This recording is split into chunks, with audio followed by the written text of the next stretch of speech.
Good afternoon. Welcome to Great Conversations at Home. Today's topic is mindfulness in stressful times.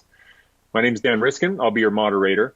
Great Conversations at Home is the product of a collaboration between the Ontario Science Centre and the Ontario Brain Institute. Now, it was originally intended to be live and in person, but in case you didn't get the memo, there's been a global pandemic, and that's changed everybody's plans a little bit, ours included. And so we've pivoted to engage you in this conversation virtually. Before we start that conversation, the leaders of the institutions that made this possible would like to welcome you with a few brief words. First up, Paul Courtnar, the CEO of the Ontario Science Centre, and he'll be followed by Dr. Tom Mickelson, President and Scientific Director of the Ontario Brain Institute. Good afternoon, and welcome to everyone who's watching on the live stream. My name is Paul Courtnar, and I am the CEO of the Ontario Science Centre. We are so excited to welcome you to our Great Conversations at Home event, the first virtual version of our regular speakers series. Science has never been more important, and here at the Ontario Science Centre, we understand that we play an important role as a trusted source of information, education, and inspiration. Part of our role is also to create spaces for our community to have interesting and thought-provoking dialogue around important and timely topics rooted in science. Throughout this pandemic, our teams have been working hard to bring the Science Centre experience to you in your homes and in new and exciting ways as we all work to stop the spread of COVID-19. Today's virtual event focused on mindfulness in stressful times is part of that work.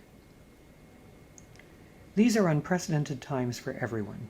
United in our efforts to slow the virus, we have changed many of the cornerstones of people's lives, from the way we work, to the way we learn and teach, to the way we connect with our loved ones.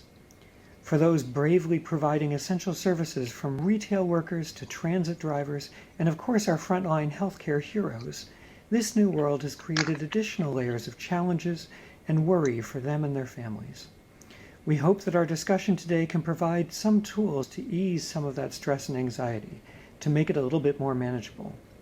We have a great lineup of speakers who will share their firsthand experiences with mindfulness programs affiliated with the Centre for Addiction and Mental Health and how beneficial they are. We are focused on a program offered at Azrieli Adult Neurodevelopmental Center at CAMH, which teaches mindfulness to both autistic adults and their caregivers.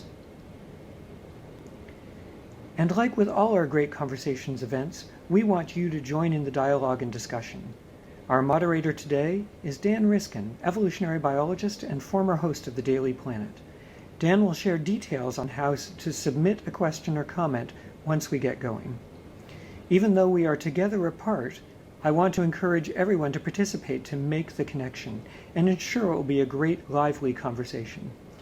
Please continue to tune into our social channels for upcoming Science Centre events and visit our website where we are sharing online educational resources and other do-it-yourself science fun every day. This year's Great Conversation series is being held in collaboration with our knowledge partner, the Ontario Brain Institute. The Ontario Science Centre and the Ontario Brain Institute have worked together on several projects, including developing our most recent exhibition, MindWorks, which brings mental processes like decision-making, memory, and emotions to life through colorful, playful, and fun hands-on exhibits. I am pleased now to introduce Tom Mickelson, President and Scientific Director of the Ontario Brain Institute, who will say a few words. Good evening and welcome. I'd like to begin by thanking Paul Courtnar, the new CEO of the Ontario Science Centre. My name is Tom Mickelson. I'm the President and Scientific Director of the Ontario Brain Institute. The OBI is a non-profit organization that accelerates discovery and innovation, benefiting both patients and the economy. Our collaborative team science approach promotes brain research, commercialization, and care. By bringing science and knowledge to life, we can better inform and empower the public to manage both their health and wellness. Part of our mission involves engaging the public to unravel the mysteries of the brain and sharing what we know. That's why we're pleased to partner with the Ontario Science Centre to present this series, Great Conversations, the Mind series, to shed light on the latest research, use that knowledge to combat stigma, and stimulate our brains and take better care of ourselves, especially in the current climate. We can all agree that a lot has changed in the last month. Social distancing protocols have forced us to change our routines, work from home, and rely a lot more on technology to stay connected. Even this Great Connection series is now accessible at home. Change doesn't come easy to any of us, though. Adjusting to new routines takes time, and for some it can be taxing. Add to that there are many unknowns on when life is going to resume its normal pace. Such uncertainties can cause restlessness and anxiety. Regardless, in order to achieve the greater objective of saving lives of our loved ones, we must come together as a community to cope during this stressful time. And what better way to learn to manage stress than from those people who practice it every day? Tonight, we will learn to tap into the power of being present with the help of experts from CAMH, who teach mindfulness to autistic adults and their caregivers. These simple techniques are useful for all individuals and can be applied at home with ease. So without further delay, let's move to the show. A video of the talk is going to be made available on the OBI website, and we encourage you to share with others and to stay tuned for future OBI public talks by subscribing to our newsletter on braininstitute.ca. I hope you enjoy the program. All right, so thank you for those, and let's just get right to this. So the topic here is mindfulness in stressful times. And so many of you are watching because mindfulness is something you're interested in learning about for your own mental well-being, especially right now. And if that's why you're here, rest assured, you are going to learn tons. You're in the right place. Now, the original context for this conversation was the role mindfulness can play for autistic people and their caregivers to improve their quality of life. And that's going to be a central focus of the conversation today. It's an important topic. It's scientifically interesting. It can have huge impacts in people's lives. And as you're soon going to see, it's also tremendously inspiring to learn about. So I think you're going to enjoy that side of it, whether that's why you came or not. We all face stress and anxiety in our lives, though, particularly during pandemics, as we're all learning. So the work we're discussing here on mindfulness really will apply to anyone, regardless of their background. Now, I'm going to conduct this as a conversation. So we're not going to save audience questions for the end. We are going to incorporate audience questions as we go along. I see we have quite a few people watching already, more than 170. So that's fabulous. You can see some Twitter handles and an email address below my face there. Write those down or copy them to your clipboard so that you can paste them, or open a browser and get started. That is how you can submit questions. You can you just have to tag at Ontario Brain, at Ontario Science Centre, either of those, or you can send an email to communications@braininstitute.ca. And what happens is those come in and my team is looking at those questions and then sharing them with me. And so if you see me look down this way, I am looking down at the screen where those questions are going to come up. So please don't think I'm checking my email, although I'm sort of checking my email. I'm just checking for your messages. And then as those come in, I'm going to integrate them into the conversation, because this really works best if you're fully engaged. So please feel free to send questions. And one more thing I want to say before we start is that we're all here to learn, myself included, and there's a lot I don't know about autism. So in the course of this conversation, if I unknowingly ask a question or use language that offends someone in the audience, I want to be clear that that is not my intention. I respect your right to be identified as you choose, and if you feel offended by something that I've said, please do correct me. You can get a hold of me in the exact same ways that I've just outlined, so that I can learn from my mistake. And with that, I want to get rolling. And the first thing I'm going to do is introduce our panelists, starting with Dr. Yona Lunsky, the director of the Azrieli Adult Neurodevelopmental Center and the Healthcare Access Research and Developmental Disabilities Program at the Center for Addiction and Mental Health, CAMH. She is professor in the Department of Psychiatry at the University of Toronto and adjunct scientist at ICES. Dr. Lunsky's research is focused on the mental health needs of individuals with intellectual and developmental disabilities and of their families. Next up, we have Dr. Brienne Redquest. She's a postdoctoral fellow in the Azrieli Adult Neurodevelopmental Center at CAMH. She has a strong interest in participatory research, primarily focused on physical and mental health promotion for adults with developmental disabilities, as well as their family members. Sue Hutton leads mindfulness groups for autistic adults and their caregivers at the Adult Neurodevelopmental Center at CAMH. She also has the best background of any of us, Just an awesome forest scene there, which is right on point, as you'll see as you hear her speak to us. She has studied mindfulness for over 30 years and has completed professional training with John Kabat-Zinn. She loves customizing mindfulness for the neurodiversity of each person, also teaches mindfulness in schools with Mindfulness Every Day, and does private sessions. And finally, she's also involved with many disability rights projects. Daniel Cher Strom is an autistic self-advocate who's been providing educational workshops and compelling autism-proud speeches since he was 14 years old. He's on the right there. He holds an honors in communication, a postgrad certificate in children's media, a certificate in positive psychology, and is currently completing an honors degree in social work. So he's a total underachiever. He's presented at the Toronto Geneva Autism Symposium. He's presented at hospitals, before numerous school boards and autism organizations around Ontario. He was the keynote speaker at the CDC for their Autism Awareness Month. His poignant and engaging TEDx talk, Dear Society, Signed Autism, has more than 60,000 views. He's committed to shifting understanding of autism to a more realistic and positive place. And you probably noticed there was someone sitting next to Daniel. That was Maxine Cher. She's an autistic self-advocate, writer, speaker, workshop developer, and proud parent of Daniel. She has presented at the Geneva Centre for Autism Symposium, the Durham District School Board, the Toronto Catholic School Board's first ever Asperger's Symposium, and conducted full-day workshops throughout the Greater Toronto area with Daniel. She writes autism content for The Mighty. She runs the popular Facebook page Autism Goggles, which she founded with Daniel, and she works full-time helping autistic individuals and families to understand the autism culture. So everybody's introduced.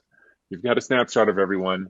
Now we finally get started. And I'm going to start this in a way, this is great, because normally when you start a scientific conversation, you do not start with a mindfulness exercise, but I think you should. I think you'll find this really sort of sets the tone. So Sue Hutton, you're an expert on leading groups through mindfulness exercises. I don't want to take a lot of time for this, but I do want to do it. So could you lead us through a very short mindfulness exercise right now? So not only do we get calmed down so we can pay full attention, but we're also going to have a visceral sense of what we're talking about when we talk about mindfulness.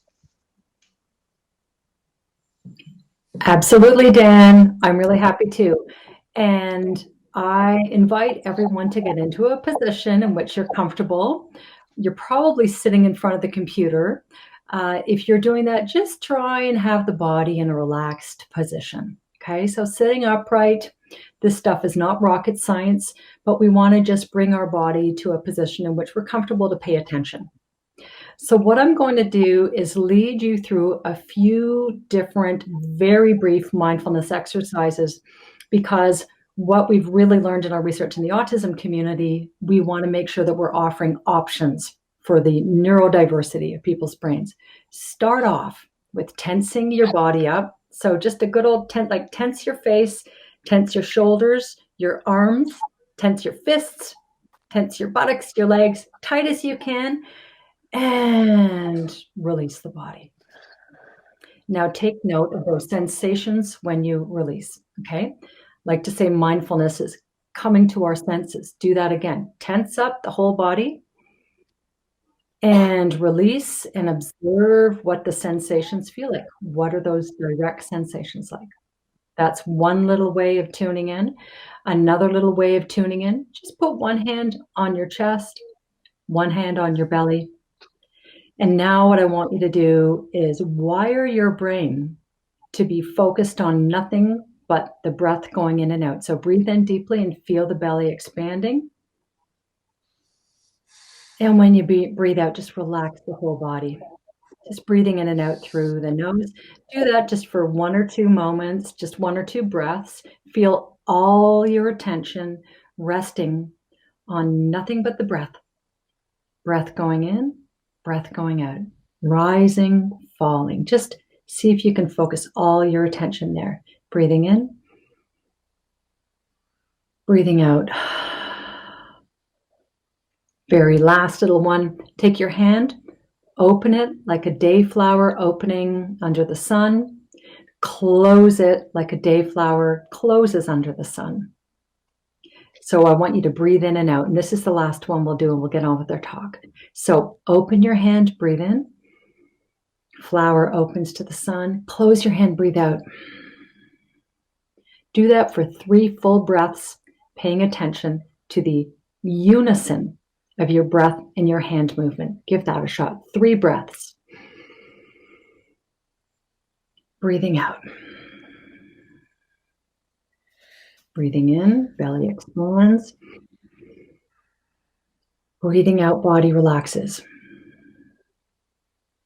So there is just a little example of a few of the different techniques. We have loads of different techniques for the neurodiverse brain, but we want to show people that you can choose a number of different ways of bringing all your attention to the present moment. Over to you, Dan. Thank you. Wow, that's great. So, I mean, that was less than 3 minutes, and I feel like a different person. I had a lot of stress going into this. I was nervous about if everything was going to work. And I did those exercises and I feel different. And I'm just thinking, why aren't I doing that more often during this pandemic? So there's my take home message. Number one for me is I need to be spending 3 minutes tightening my buttocks more often. I think that's the key there. So my next question, let's go to the brain now. Let's start talking about the intellectual side of this. Now, Yona Lunsky, all the people on this panel came together because of your vision for a research program. Can you tell me how all of this came about? Why is this the question you're asking? What is interesting about it to you? I guess my journey to this question probably started more than 10 years ago. There was already some literature out there looking at mindfulness and how it impacts people in terms of their mental health. And I was working, and I still am working, in the field of developmental disabilities. And one of the things I was struggling with was different ways we could support families. And there were a couple of projects just starting and a couple of papers that were written showing that teaching families, caregivers, so either families or even staff who might work with people with disabilities, that teaching them some of these mindfulness skills, first of all, had an impact on them in terms of helping them to manage stress, but also there was a suggestion that it would also impact the people they were giving their care for too. Which makes a lot of sense. If you think about when I'm really stressed, that's going to impact the people around me, right? So if I'm stressed, you're stressed. If I'm not noticing what's going on with you, then I might be very reactive and I might not notice what's happening to me. So I thought, well, all the stuff we're trying to do to support the mental health of people with developmental disabilities, if part of what we can do isn't even necessarily treating them, but it's actually giving something to caregivers to give them better strategies to cope themselves, but also if it really would make a difference to the people they're supporting, why aren't we looking more at that? So that's kind of where it started. And I think to get to where we are now, the first thing I had to do was actually figure out what the heck mindfulness was, because I'd only just read about it. So I sort of needed to spend some time myself, really sort of immersing myself and getting training in mindfulness. So it's sort of the thing you can't teach it if you don't know it. So we started actually running groups, and they were groups initially for families. So I don't know, John, if you want to pull up a slide, I can show just an image of different groups that we were developing over time for family caregivers, and then that we started to test or compare to other types of interventions for caregivers. So there's an image that I can show, which just sort of illustrates how we would run a group potentially for families, if we want to pull that slide up.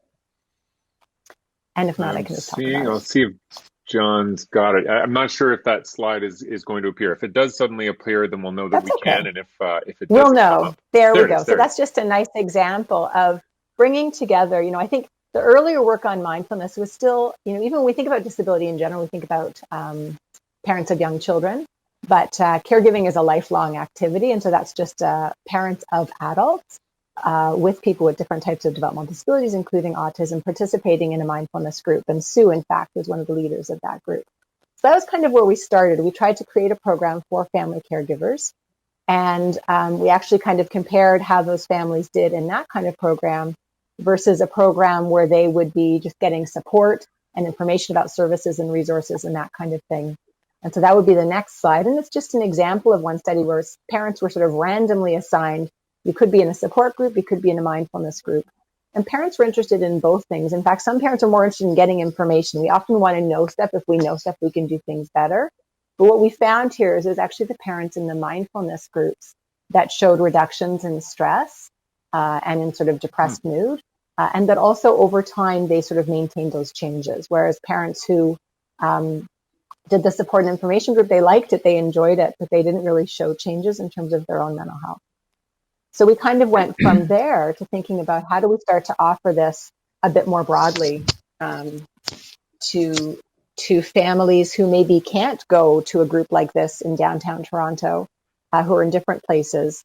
And also, parents are asking us, how do we give this to our children, right? How do we sort of spread this more widely? Why is it that I'm only learning the skills? I want the person I love to also learn these kinds of skills. So gradually over time, we started to expand, which is how we actually brought some of the other people into the on our panel into the work we were doing. Well, that, you know what, it reminds me of that thing they give you on the airplane that says before you put the oxygen mask on the kid next to you, you've got to have one on yourself. And I think that Exactly. that's really, I mean, when you're taking care of someone, you can only be as good as you yourself. You know, you're the link in the chain, and if you're broken, you can't support them as well as you could otherwise. So it makes a lot of sense that you would start there. And it's interesting that your research started there and now includes also the autistic people as well as the people who are taking care of them. I want to go to postdoctoral researcher Brienne Redquest now. So I want to know, you know, you're sort of the feet on the ground, so to speak, that's you know, making everything happen, collecting all this data, keeping the spreadsheets. So I want to know exactly what research questions you're trying to answer with this. And maybe you could start by telling me what a typical session looks like for someone who's enrolled. Sure. So, John, I'm going to ask you to pull up slide 4, I think it is, and that will kind of show everybody what a session looks like, and then we can go into what we're really looking at. And there we go. So as you can see, it's a virtual session. It kind of looks like something like Hollywood Squares. So everybody signs on, and we do some mindfulness, and I know Sue's going to talk about the content, so we won't delve into that. So what we're really trying to study, and John, if you can go back one slide. Yeah, so what we're trying to look at is we're evaluating the impact of virtual mindfulness on participants. So we have the autistic adults, but we also have the caregivers. So we're looking at similar things, but a little bit different for caregivers. So for our autistic adults, we look at levels of distress. So we look at stress, anxiety, and depression. And then we also look at self-compassion and mindfulness. And what we do is we get them to complete questionnaires before, after the program, and then 3 months following the program. And for the caregivers, we do something very similar. So we look at that as well. And then we also look at their levels of acceptance. So that's pretty much our research in a quick little spiel. And I don't know, Yona, if you have anything to add on to that. Well, maybe one thing I'll just say is that all these kinds of studies are always evolving. And I think one thing we realized with our very first groups, the ones that we were doing in person, I had mentioned it was important that we figure out how to reach people who couldn't come into the office, which is how we got to the virtual piece.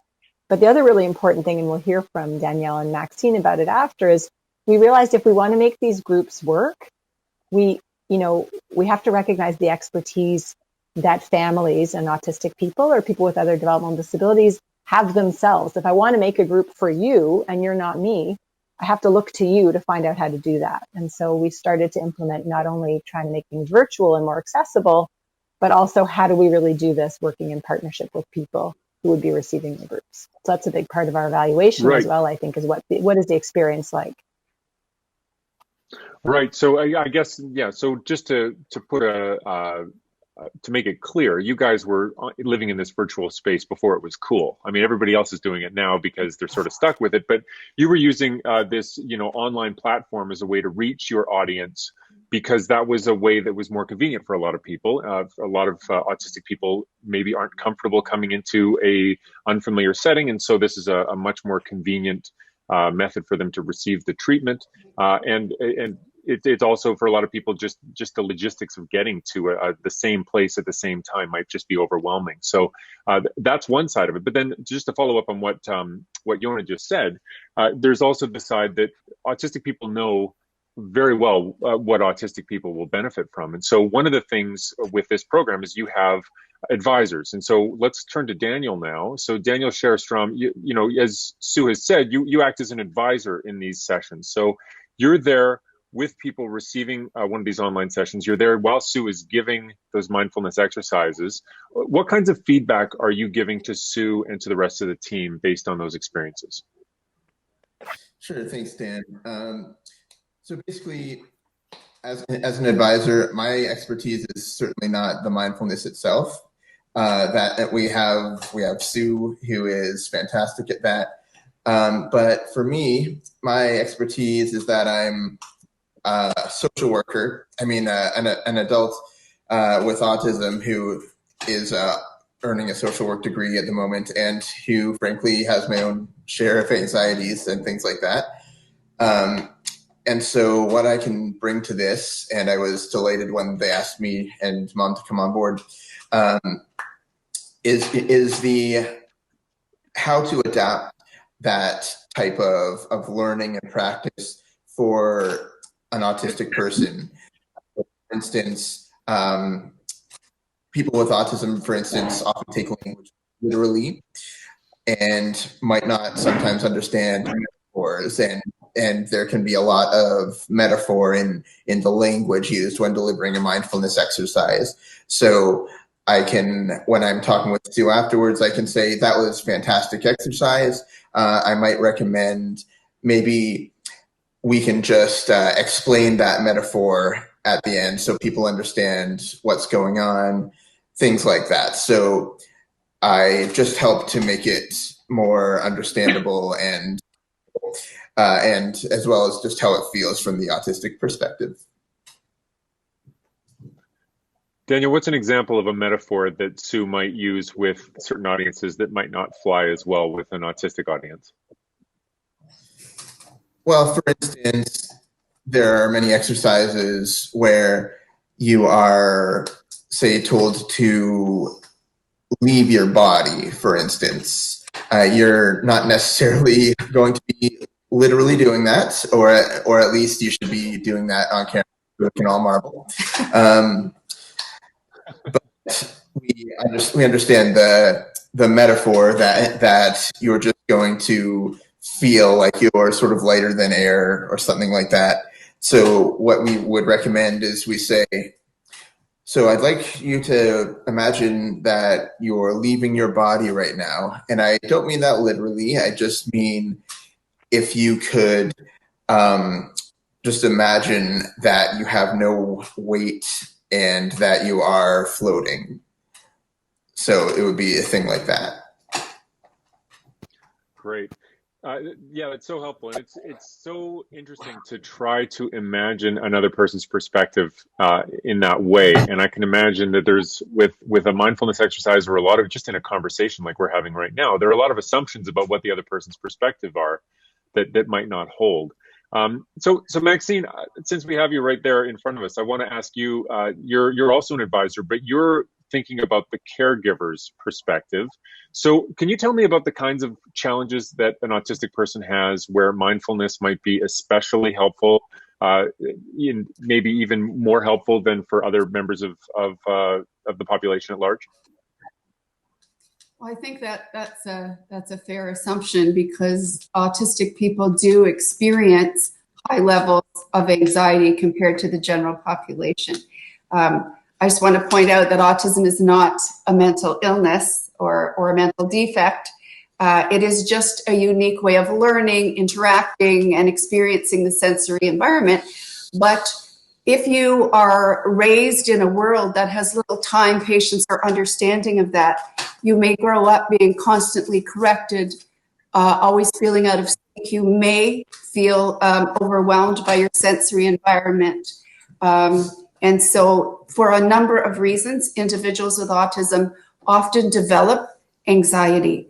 So mindfulness becomes one way that an autistic person can have a tool at their disposal that costs nothing, that can help them to calm the body. I think one of the things that we can do as a society is help autistic people to be able to understand the feelings they have in their body and then respond to them. And mindfulness is a terrific way to do that.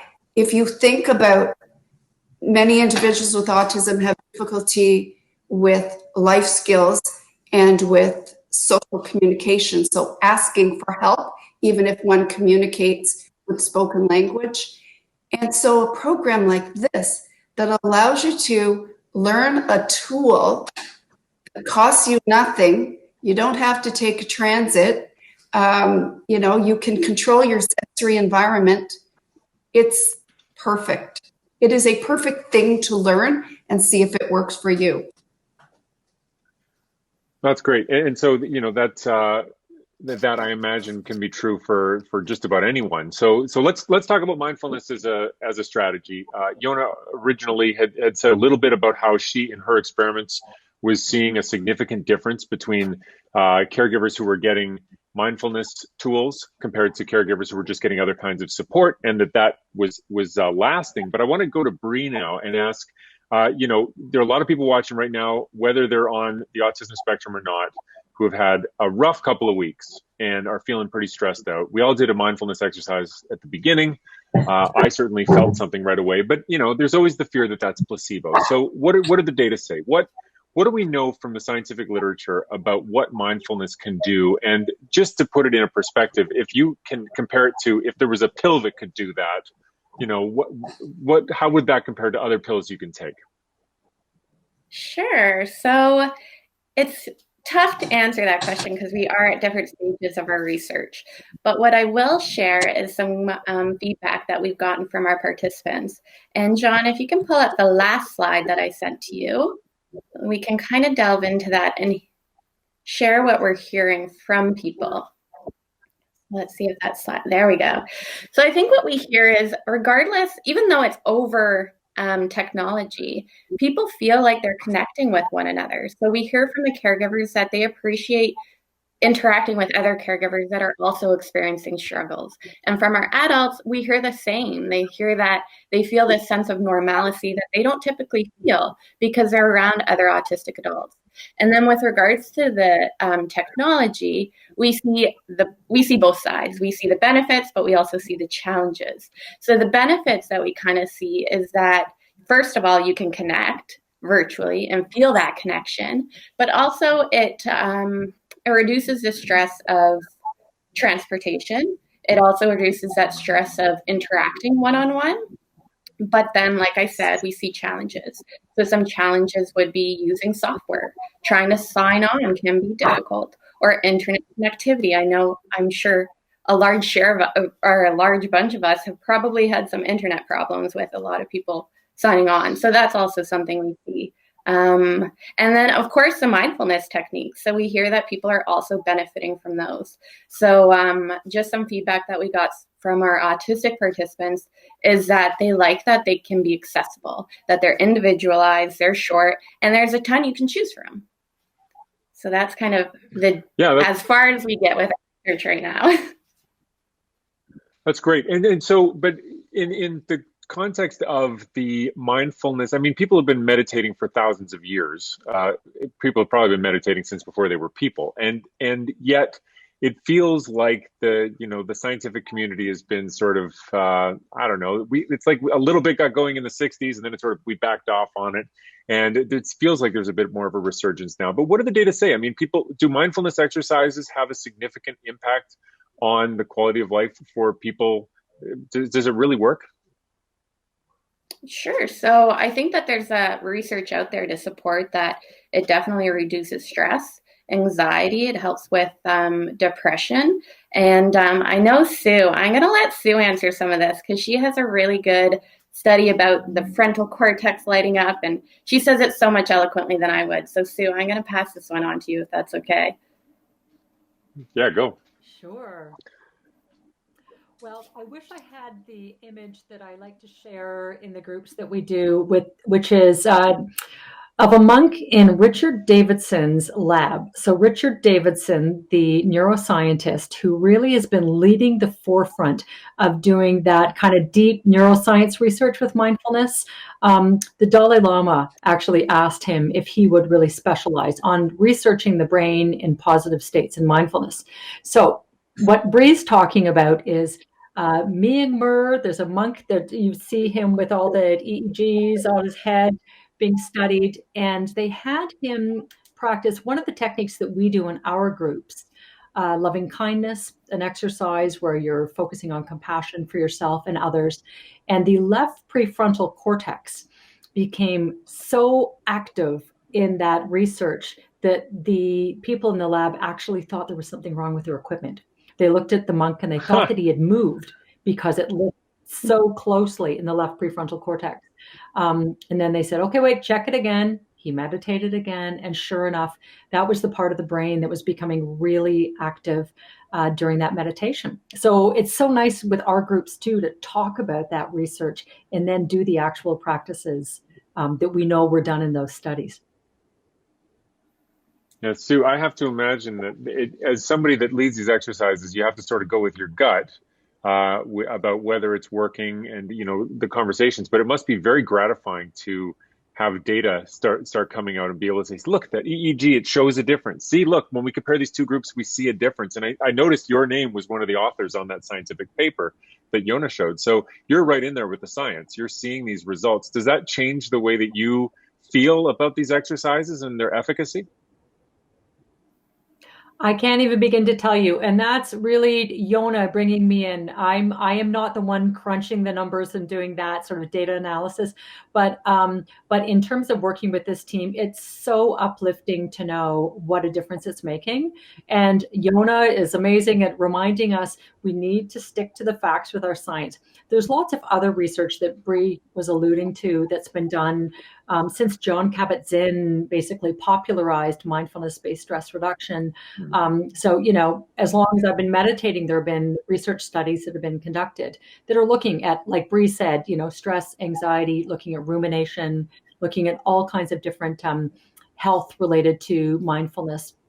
So we know there's loads of research. And I always say, you know, I've taught mindfulness for many years in different communities, the cancer community, education community, and in prison, but it's the autistic community that is really teaching us more about mindfulness than anything else. We're, I think, finding new things about how we teach mindfulness. So this is the most exciting mindfulness work I've ever done.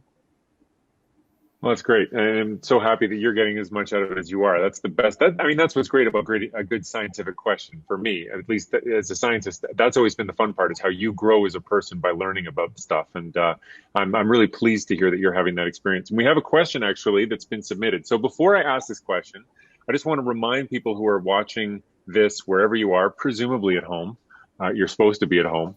There are a few different ways that you can reach us. If you want to submit a question, let's see, there they are. So you can send via Twitter, just have to tag at Ontario Brain, at Science Center, or send an email to communications@braininstitute.ca. But a question we've received from someone who's anonymous, and please, if you put your name on there, you'll be famous because I'll say your name as I read your question. But this one's anonymous, and it's a question for Sue. And the question is, what's the best way to stay grounded while you're doing these mindfulness exercises? Excellent question. So based on our research that we're doing, it's going to be different for each person, right? So I think everybody here, Daniel did a great job of sort of describing the individualizing of the practices. What we know is grounding for one person might be simply, now remember, coming to our senses is the key point here, right? Coming to our senses. For some people, that's going to be triggering. We've had people in our group say, you know what, when I focus on my breath, I feel like I'm actually putting a noose around my neck and I don't want to do it, right? So those people might feel the heartbeat or go to a different sense. So it depends on what works for you. We want people to know that they haven't failed. Daniel told us this, and so many other autistic advisors have told us, I've done mindfulness programs before, and I felt like I failed because I tried doing the techniques and I couldn't get grounded, or I couldn't feel connected with it, and I stopped doing it. So some people even get re-traumatized trying to do some of these techniques. So that's the importance of having an instructor or somebody who's really grounded, for your question, in the knowledge and the amount of tools out there. So isn't that a difficult answer I gave you? I just basically said there's a million ways. Yeah, so there's so many different ways. It's a truthful answer, and it really drives to the heart of what you're saying, is that it's not a one size fits all sort of solution. And I want to think a little bit more about the experience that people are having as a result of this. So, Maxine, I'm going to come back to you. And you spend a lot of your time supporting autistic people and the people who care for those autistic people and the community and advocating for the community. And so I'm wondering if you can maybe share an example of a way that you've seen these mindfulness exercises have an impact on someone's life. Well, I can. I think it's important to step back and think that why are autistic people anxious? And I think the answer for many autistic people is that we have inherent intolerance of uncertainty. We don't like new things. We don't like when we don't know what's going to happen. We also don't like to do anything if we don't know why it has value to us. Why should I do this? Why is it relevant? And so if we can help an individual to understand that mindfulness may help them to feel more comfortable when these unpleasant feelings of anxiety or panic start to rise, that can be really impactful. So, on that note, and with Daniel's permission, I'm going to use him as an example, because we've tried many, many things to help him to get a handle on the anxiety. And I do remember, this was in 2015. He was almost finished taking a mindfulness course down in Toronto, and he was strumming his guitar, sitting on the sofa, and he stopped, and he kind of walked over to me really slowly, and he said, I'm feeling something. And I said, what? He said, I think I feel calm. I think I feel happy. It was an emotion that I legitimately couldn't place it, because it had just been such a long time since I felt it. It of course, I cry at orange juice commercials. It was very overwhelming, but you know what? In that moment, Daniel knew what he was aiming for. You're working towards this abstract experience of being not anxious, but what is that? And in that moment, he knew, and we knew. And so I do, you described, I approach this both as an autistic woman and as someone who works in the field and who is an advocate. And I am passionate about telling people, this might be helpful for you to reduce your anxiety. Let me share some information, right? And so I think it's a very important thing to share with families. Oh, it's such an amazing, inspiring moment that you took us all to. I got goosebumps. So that's fabulous. So I mean, anecdotes are helpful because we can see the picture, and we know the data show that this actually does work on a controlled scale. But I'm still not clear, Yona. I'm going to go to you now. I'm still not clear on the mechanism. So I get you can put a helmet on somebody who's meditating and it lights up, and I get that people feel that it's helping to be mindful. But what's the mechanism? Why does sitting and listening to your breath help a person feel more calm? Do we understand the neurobiology of that interaction? I mean, to be fair, I'm not a neurobiologist. So even the question mechanism, there's different ways we can look at mechanism. So we can try to understand what's happening, like Sue was talking about with the research from Wisconsin, what's happening in the brain itself.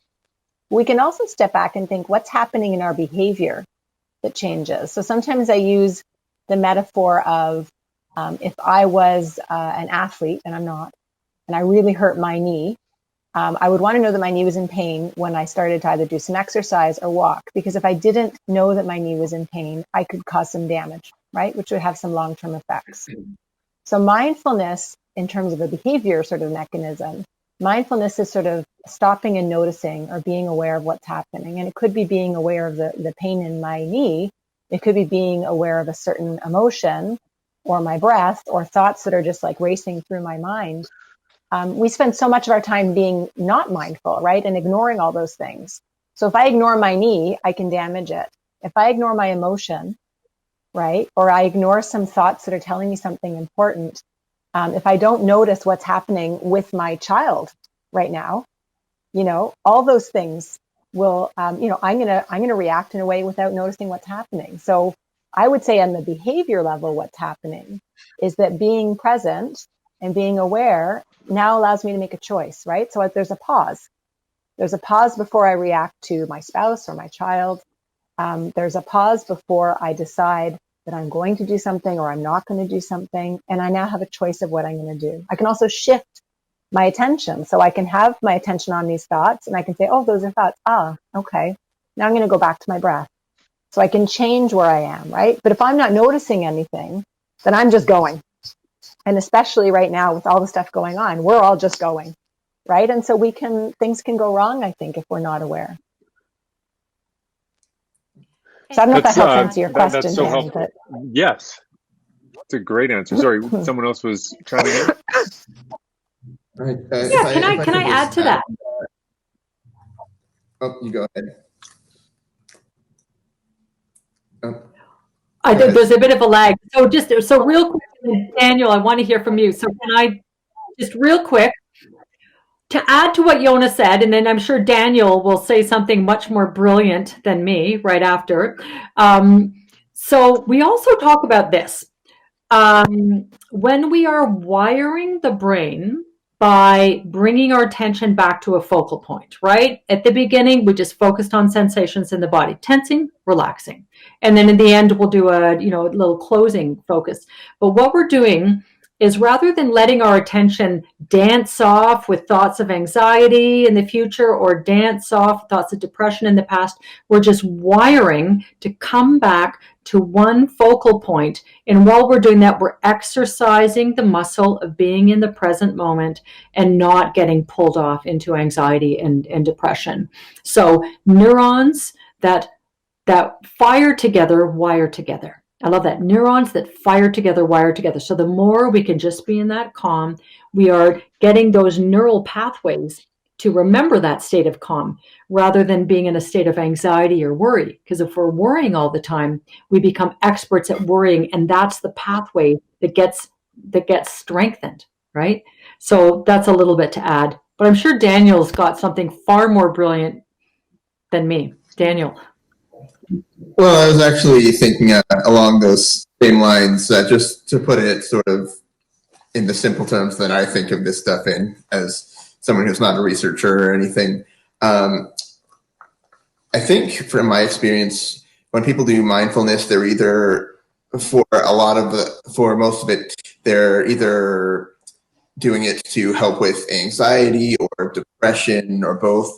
And similar to what Sue hinted at a little bit is, well, what is anxiety? Anxiety is worrying about what might happen in the future. And what is depression? It's ruminating on things that happened in the past, right? So what mindfulness does is it helps you to live in the moment, and so you aren't experiencing those emotions. Can I add something? Can I say something, Dan? Yeah, of course. Please do. Yeah, go ahead. Next, something that Sue and Yona said to what Daniel said. So many autistic people struggle with those executive functioning skills, the ability to plan ahead and think ahead to the consequences, of or the impact of what they might do or say. And so if mindfulness can give you that moment pause that Yona is describing, it's such an advantage. And certainly I know that for children, autistic children, their parents are very, very much interested in learning how to make them improve those executive functioning skills that help them to stop and think and plan, and make better decisions and judgments. And we need that space. And this is one way that can help some people. Yeah, all of you speaking about coming back to a center in between the different things you have to do. It reminds me of racquetball, because the key with racquetball is you hit the ball, and then you have to get back to the middle of that floor because you don't know where the next ball is going to come from. And so the idea of centering yourself every single time you have some kind of an event or a perturbation and having to come right back to it, that makes intuitive sense to me. It's neat to hear you all talk about it and come to sort of similar places with it about the importance of centering. One thing that's sort of emerged from our conversation so far is that we've sort of made a bit of a dichotomy between people who are autistic and people who are not. But I think I want to focus for a moment on the diversity, the neurodiversity that is sort of encapsulated within autism, and that exists outside it. And so, Daniel, maybe I'll go to you. And you're somebody that's spoken a lot about autism. And there's something you said to me when we spoke earlier that I hope you can remember what I'm reminding you of. But I'd love to know your thoughts on what that diversity looks like. Sure. So, like as you said, it's we often think of it in terms of people who are autistic and people who aren't autistic, but there's a lot more to it than that. So if how do I say this? I saw a great T-shirt once. I think this is what you were alluding to. It said, if you've met one person with autism, you've met one person with autism. I wish I could take credit for that joke, but it's actually by Stephen Cher, a very well-known professor and autism advocate. But it's quite true. Look, when I give my perspective on autism or how it relates to mindfulness, I'm well aware of the fact I don't represent every single autistic person. I represent my point of view, represents her point of view. I think the idea is not that you can possibly know every single person, just to come at these things with an open mind, and we can share our individual experiences, and it can just sort of add to that that overall picture. Thank you. The questions are coming in here, so I want to go to a question that came in from Twitter, and I guess I will ask this I'll ask Bree this question. So how do you quantitatively measure everyday progress on mindfulness, and what are the parameters against which you can evaluate progress from home? Right, so I don't know that we can say everyday progress. It's really, we administer our questionnaires 3 times. So as I mentioned at the beginning, we do it before, after, and then 3 months following. And each of those questionnaires kind of look a little bit different.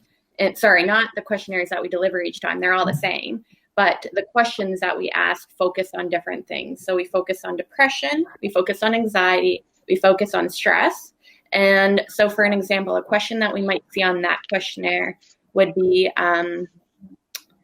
how often do you feel unrelaxed? And then, or, gosh, I'm drawing a blank what question we might see on the DAS. Maybe let me come back to that one. And then we also ask about mindfulness. So do they notice their thoughts? And then we'll ask about self-compassion. So are they harsh on themselves? And then we'll look at how that changes. I don't know if that answers that question quite. Absolutely. And so you look at the sort of how long that lasts, so you can get with that with the 6 months later?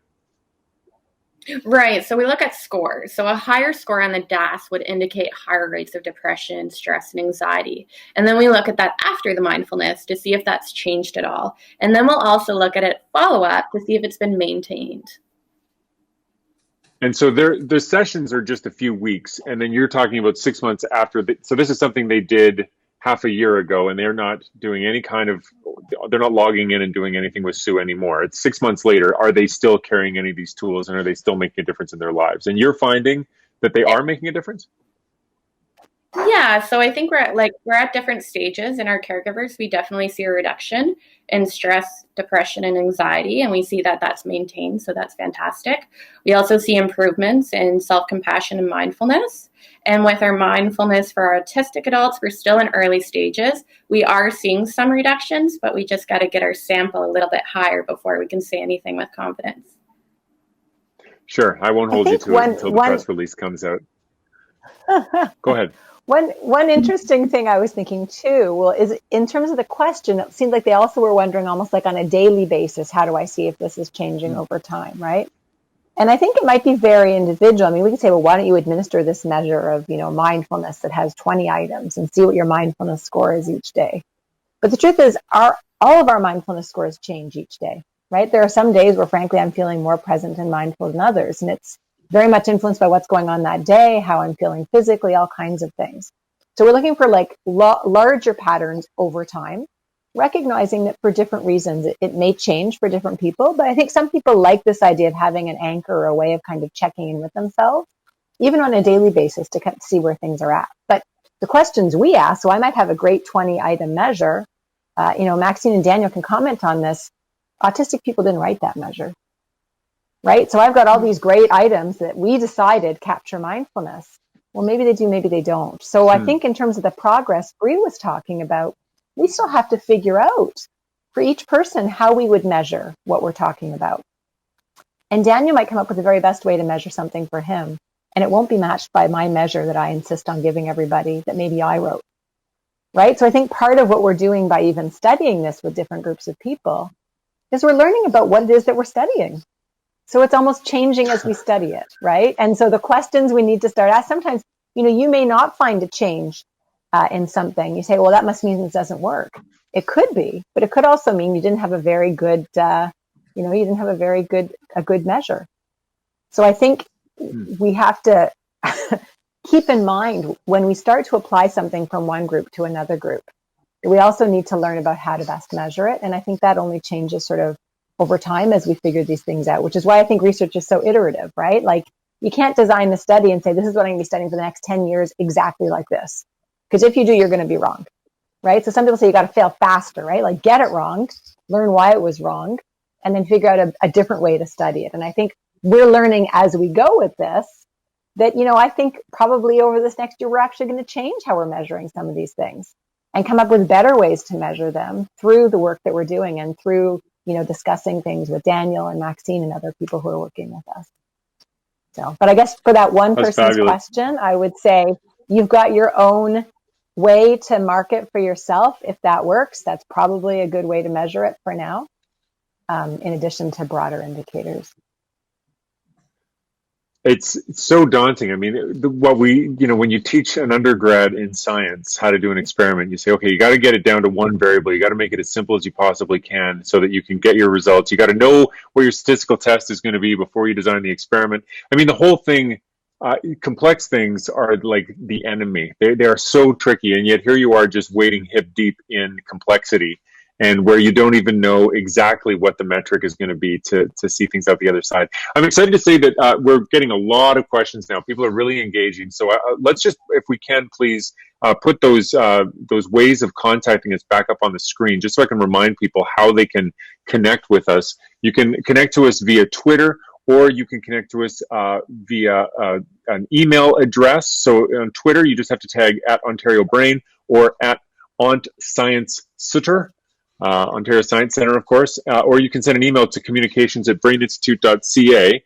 And I have a great question from someone named Janice, and I'm going to ask Sue this one. How can mindfulness help with the experience of sensory overload? Well, you're certainly asking the right team. I'll take a stab at it, and then I'm going to ask Maxine and Daniel if they want to add to it, because you are speaking to something that the earliest research on mindfulness didn't speak to, right? So again, mindfulness is all around coming to our senses, right? Paying attention to the sensations of the breath, the sensations of the body, listening to the sense of sound. We use taste, all kinds of ways of using senses to come to the present moment. we have found through this research, and this is why I love working with Yona and this team, is Yona really has this iterative way of having autistic advisors talk to us. So we've learned from a lot of autistic advisors that no, that's not going to work for me. I do not want to feel my body. Again, same in the trauma community, right? That there's a lot of places where paying attention to direct sensation is very difficult. Again, neurodiversity. So we want to look at what's going to work for you. What are the sensory inputs or stimulations that are really triggering for you? So we're going to do something else that's going to work for you. In our groups, we also invite people to have one-on-one sessions just to really talk about how they can work with their senses in a way that's going to work for them. I always say this, and it's kind of in keeping with the forest behind me. We might go on a walk through a forest, right? We don't necessarily have to walk through that big, messy mud puddle that's in there. So like in mindfulness, when we say we're going to pay attention to our senses, we don't necessarily have to go right deeply into all the things that are stressful or overwhelming for us. So we just find little tiny ones that might work. One woman I remember who had was really having a hard time with a lot of sensory experiences. You know what worked for her? Sucking on a fisherman's friend, like a really intense mint, and just bringing all of her senses to the taste, right? Maxine and Daniel, do you have anything to add on that around? Can you just repeat the question once again, Daniel? Or Dan, sorry? Yeah, the question was, is there a way that mindfulness can be helpful with a sensory overload? Yeah, of Any course. thoughts, So for those who don't know, yeah, for sure. For those who don't know, when people with autism get anxious or very stressed, things like that, it often manifests in having extreme sensitivity to the sensory environment. So mild noises become loud noises, muted colors become vivid colors, things like that. And people have a hard time absorbing all of that as anybody would. So when we do mindfulness and it brings us back down and gets us to very intentionally focus on just one or two sensations, that can be very grounding and very calming. And if I can just add to that, research is still emerging, of course, but many studies are indicating that, up to 90% of individuals who are autistic have these sensory issues. So it's not an aside to autism, and often not being supported or accommodated in terms of sensory needs can kind of contribute to building an anxious brain. It helps to make us anxious people. And so when we learn a tool to help us to be calm, it can help us to feel less comfortable regarding sensory, being overwhelmed by our sensory environment. But at the same time, we still continue to need to be understood and supported and to understand our own sensory needs. Because, I don't want anyone to misunderstand. Even mindfulness on its own can't take away sensory overload or sensory overwhelm. It can help to calm you, but we need some external things as well as the internal things that we're doing ourselves, right? Society needs to get with the program as well to help to reduce the anxiety. Mm-hmm. That was a long answer. Sorry, guys. Well, that's why we're here. We want the long answer, right? I mean, this is a conversation, not a Twitter stream. So that's great. I guess, Sue, I want to come back to you. We're getting a lot of questions from people who are sort of saying, all right, I want to try something. And so maybe you can just tell me what you would recommend. If someone's in the audience, people are asking, have we got stuff? Is there a program for kids? What about apps? Do apps work for stuff like this? If people want to get involved with the kinds of programs, Sue, that you're running, how do we get into this space if we're not in it already? So a couple of things. There's so many apps out there, and with people who are taking a look at the apps can get you so far, and then you might need to have a little bit more individual guidance. as we're saying, it's so important to really honor neurodiversity. Everybody's different. Apps aren't going to be able to understand what's going to work for you. So a lot of people, like I said, feel like they fail because they tried, like, well, that's not working for me. That's because they're not really looking at what else might work for them under the thousands of mindfulness techniques that are there that could be tailored to them. I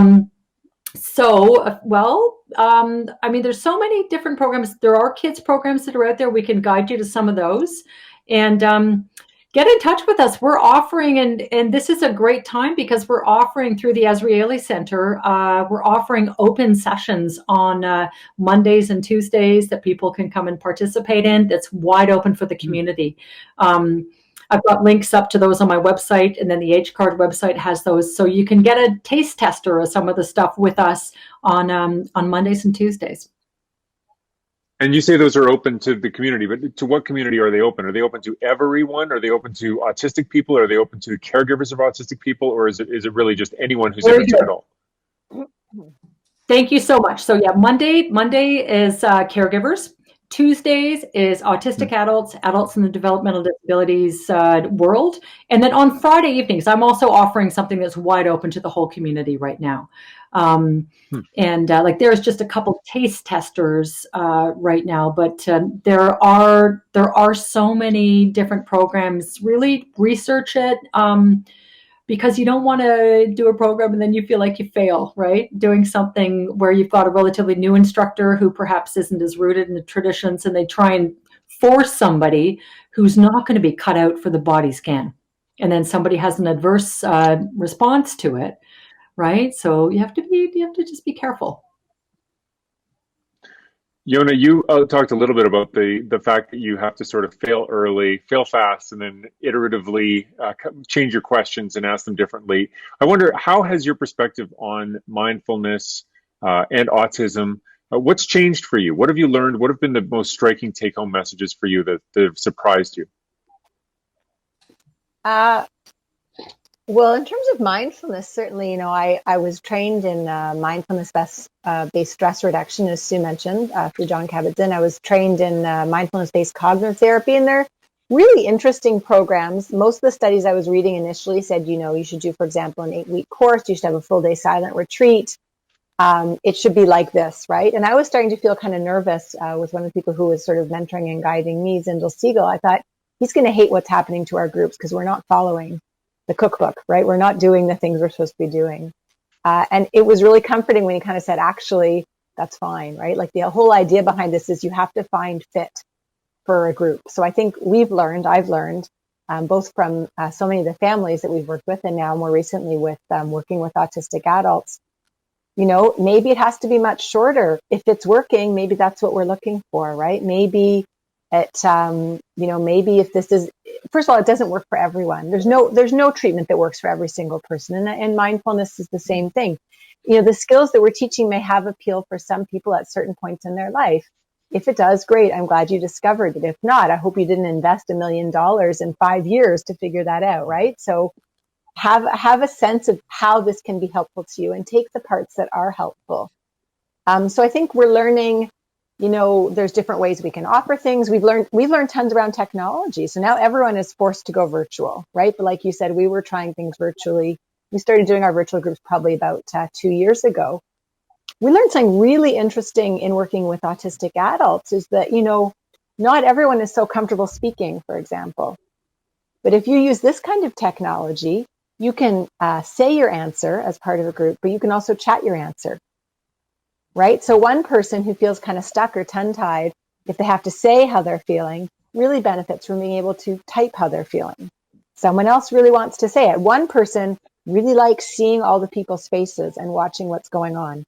Another person gets really overwhelmed with watching all these people and they just want to watch Sue during her exercise. Or one person told me, I actually really just need to listen. If I have to see people and their faces and what's going on at the same time as I'm listening, I can't do that. So I'm actually not even going to I'm not going to look at the computer at all. I'm just going to call in. Right? So we're kind of learning how we do it. The dose, the amount that each person gets is going to vary. And we just have to be open to changing and I guess adapting. So that's, I think, one thing certainly I'm learning from this community is just different ways to adapt and to be humble and say, yeah, maybe I didn't get that right. Let's see how we can try something different. Fabulous. I have a question here from Rasha, and the question is for Bree. Is your research around the connection of our emotional health impacting our physical health? So in other words, what is the connection to physical health that all this mindfulness can have? Yeah, that's a good question. Thank you for that question. But right now, unless I'm wrong, we're not really looking at physical health, and I think we're still exploring ways. But what we're really measuring, I think, is more mental health and that mindfulness and self-compassion. But I mean, mental health and physical health are so connected. So I'm sure there's research out there, and if there isn't, then maybe we should do that, team. I was going to say there's lots of research. There you go. Can I jump in on that one? Physical health. But in this population, I think we have not, because we're just starting to understand how these things work in the autism community. We haven't, and we should, to get an understanding of how it impacts physical health and not just mental health. But we're not there yet. Go ahead, Sue. You wanted to add something? I love it, Yona, and great question. We do talk a little bit in one of the studies. It's not in the autistic community, but jeepers creepers, it's an oldie but a goodie. Willoughby Britton, who is another researcher who's been kind of under Richard Davidson's wing in Wisconsin, and she's been publishing more and more really interesting studies around mindfulness. But she looked at the physiology of stress, and so we talk a little bit about that in some of our groups. That's where the lemon exercise. We have people imagine sucking on a lemon, and everybody closes their eyes and they imagine sucking on a lemon, and then we say, okay, what happened? And well, I won't get everyone to do it now, but basically, everyone in every group we've ever done of hundreds of people says, I salivated. And we say, okay, amazing. So you salivated, but you weren't actually sucking on a lemon, but you actually changed the physiology of your body with a thought. Right? So we can actually think about sucking on a lemon and we secrete, and suddenly we're doing it. So, but Willoughby Britton does certainly talk about, the impact on the immune system, stress in the immune system, stress and blood pressure, all that kind of stuff. So, yeah, important connection. Great question. Yeah, and that connection, I mean, I can just speak as a science communicator who does, I talk a lot to the news about different science studies, and I think there's been a real shift in the last decade just toward treating mental health as a real thing that is not separate from physical ailments. It's part of your body. The mind is part of your body, and so if your mind is struggling, it is analogous to a knee injury and should be treated just as seriously. I think that in the olden days, one could think of your mind as this spirit that lived up in your head and that was just floating around. But the salivation thing that you just talked about, Sue, the Pavlovian ability to make yourself salivate means there's a connection between your body and that fairy. And of course, it's not a fairy, it's your brain and its electrical signals. And I think that connection, which is, I'm so glad this question came up, that connection between the physical and the mental, to treat those as separate is a misnomer. And so I'm glad that point's been made. And I'm sure that as the research goes on, we'll understand more about the long-term health benefits outside of mental health that these things can have. We have another question. This is great. Thank you again, everyone, for sending in all these questions. You're really helping this conversation really take on a life of its own. I'm not sure who to ask this question to. I guess maybe I'll throw it to Yona. But the question is, since the sessions are only a few weeks long, 5 weeks, correct me if I'm wrong, how do you make positive impacts sustainable? This is a question we got from Christy on Twitter. Thank you, Christy, for your question. Yeah, so this version that we're doing is 6 weeks. And we came up with 6 weeks because I think life is so stressful. And again, we started with caregivers. We thought if we said we're going to offer something for 10 weeks or 12 weeks, would people really show up? Because it's almost easier sometimes to say, okay, I'll dip my toe in, right? Maybe I'll go for a swim. So we thought we'll try with 6 weeks and see how that goes. And we realized there's something that you learn from 6 weeks, but absolutely, how do you keep it going after that? One of the things that's happened with a number of these groups, which has been really interesting, both with families and with autistic adults, is people make a connection. So if you use an app, I think that can also be super helpful, and it might be exactly what you need and exactly how you want to learn something. But you're usually doing that on your own. With our groups, Hollywood Square style, we are meeting other people at the same time. And so what's happened with a number of these groups is people get to know each other a little bit and sometimes come up with a way to keep up their practice, either just with pairing with one person or meeting with a number of people from the group. And people might continue to post things or share information. Another group, I'm just thinking, Brie, of an example that we heard of recently of people who kind of said, let's connect together once a week, and maybe we'll start our meeting when we connect with each other, just doing a brief mindfulness exercise. So there's power sometimes in community for some people. So meeting with people who've learned a similar skill to you, who want to keep up the practice, that might be one way to sort of be accountable or learn with each other. Other people might implement things just on their own. So after you learn how to do something in a group, maybe there's an app that you use, or there's recordings that we use that we listen to. Maybe you just keep listening to those recordings. Maybe you put a little reminder on your phone. So there's all kinds of ways, I think, that people can keep things going, and some people do and some people don't. But if you think about swimming again as an example, maybe you learned to swim at a certain age and then you stopped. If you had to relearn swimming because you learned it once before, it will take you less time to learn it maybe than had you never learned it at all. So someone might keep it up and make it a part of their daily practice in their lives. And the more you practice it, the more easy it is to sort of access it. But even if it's something that goes away for a while, if you come back to it at some point, relearning it might be easier. Going back to the analogy of a pill that you could take that would do all this, are there any downsides to mindfulness? Is there anything bad at all that has come up in the literature? Any weird studies that have shown increased depression or I don't even know, but is there a downside to this? I feel like I need to ask that because we've been so overwhelmingly positive the whole time. I think, Dan, I'll jump in and anybody else please add, but I think that one of the important things that's been emerging in newer literature, David Treleaven has just published on this in the last couple of years, is just around trauma. And I think that, we could potentially show some of the same with the autism research, that really encouraging and insisting someone do a practice that's going to take them deep into their own sensations and their world, it could unlock all kinds of past trauma. So folks with PTSD and folks with pretty serious trauma backgrounds have a really rough go and can be completely re-traumatized if they don't experience mindfulness with sort of some sensitivity around those issues. That's one of the downsides. Mm-hmm. No, I'm glad you brought that up. That's an important answer. Does anyone else want to throw anything out? I might just add that, in addition to someone who has, like Sue said, a really hard time with something particularly traumatic in terms of maybe how they're doing a certain kind of exercise, part of being mindful is noticing things. And I think we've learned how not to notice things. And we've done that because for some of us, it's a bit adaptive, right? So if I don't really notice what's going on, I can just keep going.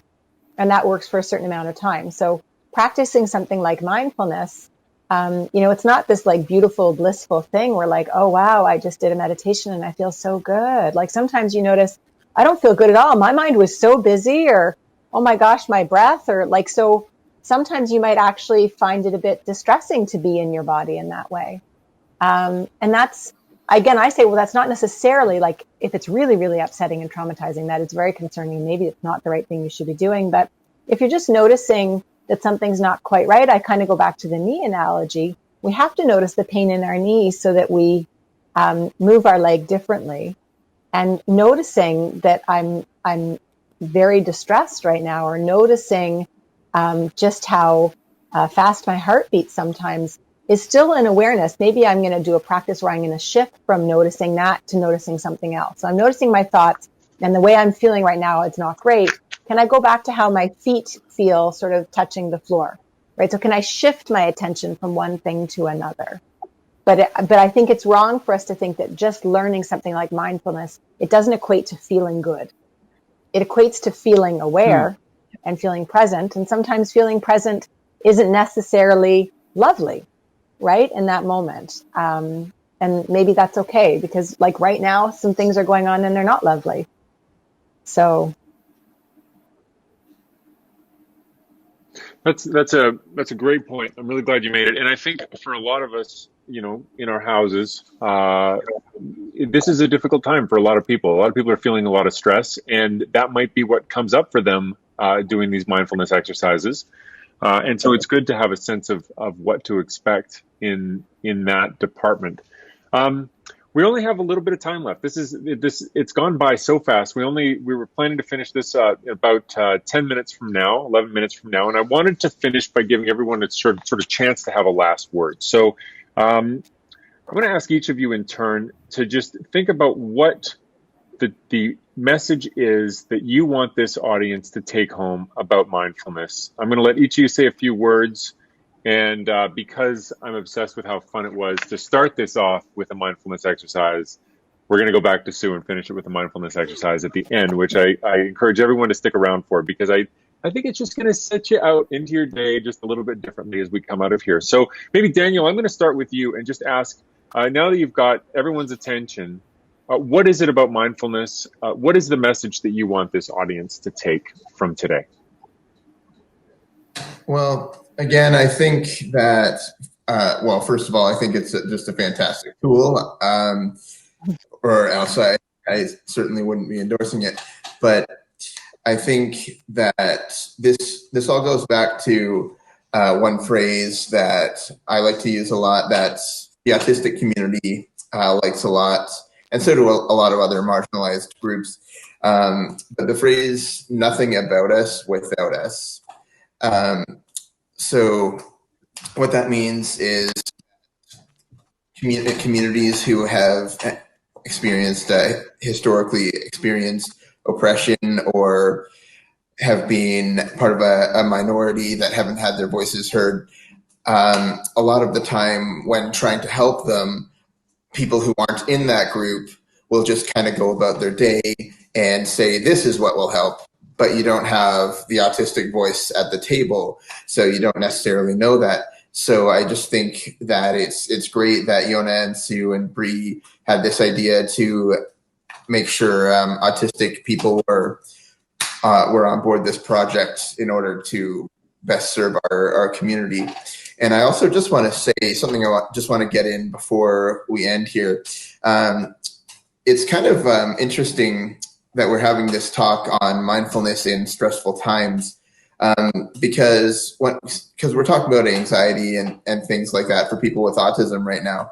I just have to say, if I can just be a little humorous for a moment, right now is actually kind of perfect for a lot of autistic people, because now all of a sudden everyone is saying, no, don't touch me. Everyone is saying, no, I don't want to right now. So I think a lot of us are probably actually doing better, because that's what we've been saying we want the whole time. But to be serious, I was being serious, but yeah, I think that it's interesting when we have times like this. There's some situations we like to think of autistic people as being stressed and things like that, but I think there are certain things where we have an advantage, and I think some of the other people in our lives can use the mindfulness. Thanks, Daniel. That's great. That's interesting, and it's true. I mean, even outside autistic communities, I think some people, you look at kids, for example. Some kids can't stand going to school, and for them, this is actually going quite nicely. And for other kids, that the only thing they liked about school was seeing their friends, the online learning is just driving them batty. So it's an interesting perspective, and I'm glad you brought it up. Yona, I'm gonna turn to you now and ask what message you want to leave this audience with. I think mindfulness is a tool, and in times like this, we all probably need a couple of different tools. So it's not a bad thing to have a toolbox with a couple of things we can choose from. and it's good to have tools. So I would say, think about how this can be useful for you, and it's useful in different ways for different people, but there's nothing harmful about trying to add another tool to your toolbox. Thank you. Sue, what message do you want to leave this audience with? I think the main thing I'd like to say is if you are exposed to mindfulness, it doesn't work for you, know that there's other ways of doing it. So mindfulness needs to be made accessible for each individual person. And sometimes, like in working in the education community, teachers say, I can't even use the word mindfulness anymore because it's been so killed by people who are teaching it who maybe don't have rooting in what it really is. And it's been so commercialized. So like Yona said, it's another tool. So throw out all the over commercialized stuff and find a way of making it yours, individualizing it to be more present in your life, and you'll benefit from that. Thanks, Sue. Maxine, what are your final thoughts?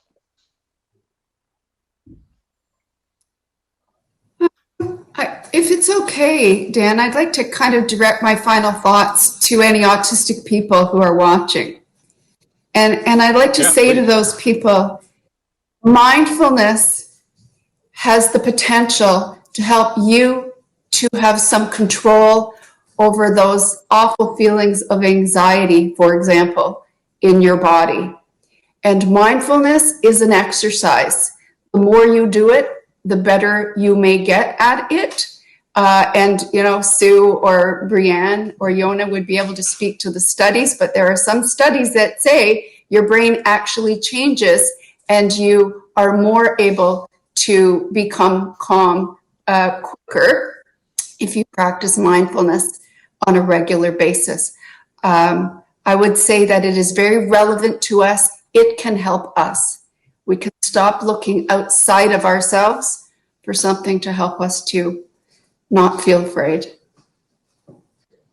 That's my thing. Oh, that's great, and I really appreciate your directed message to autistic people. But I would encourage people in the audience who are not autistic to think about that as well. I mean, as a tool, it could be very powerful for anybody in the audience. So, with that in mind, maybe we'll go back to Sue now, and maybe we'll just end this exercise, this conversation, with some mindfulness. So, Sue, would you please lead us in another brief mindfulness exercise? Sure can. And what we're going to do now is a very brief practice that we really created for caregivers in our programs called Just 3 Breaths. Because so many caregivers say they don't have time to do practices. This is just 3 breaths. And here's what I'd like you to do. If you are someone who wants to focus on sound, I want you to breathe deeply so you can hear the sound of your voice. If you're someone who connects with, someone asked earlier about grounding, just being connected with the earth, feel a sense of just rooting down into the earth. Also, allow your belly to expand out when you breathe in, and allow your full body to relax when you breathe out. So let's do just 3 breaths with that in mind. Feel free to place a hand on your chest, a hand on your belly. That can give you a concrete presence in your movement of the breath, and close your eyes if you're comfortable to do that. If not, you can just look down at one spot in the ground in front of you and allow yourself to fully breathe in and just be with those direct sensations. Feeling the belly expanding out and relaxing back down. Feel free to breathe in and listen to the sound of your breath, almost like an ocean tide, if that's useful for you to anchor on the sound of the breath. So now just try that on your own, 3 breaths.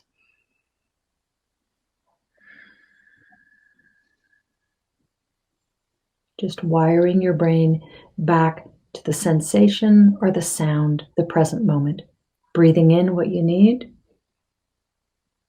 breathing out what you don't.